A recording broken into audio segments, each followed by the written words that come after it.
মোক মুখ্য অতিথি হিচাপে আদৰ সহিতে নিমন্ত্ৰণ কৰি অনাৰ বাবে আন্তৰিক শলাগ জ্ঞাপন কৰিছোঁ।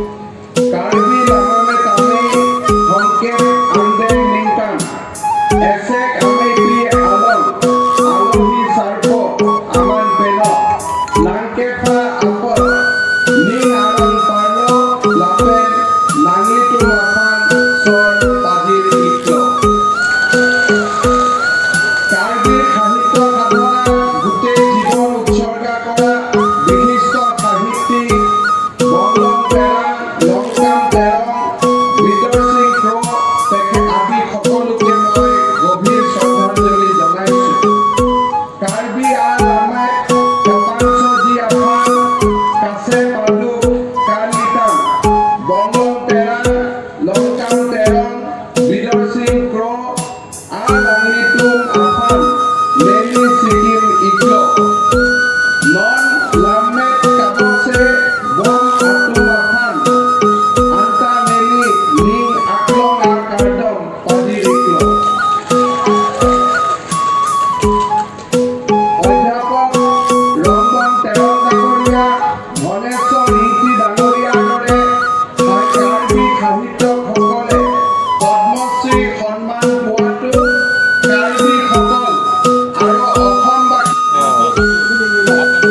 labang sa ulat kita lagi ilitum exhibition center at Henglo masih doi lagi langsung nang litum apa pun hak pen nabitum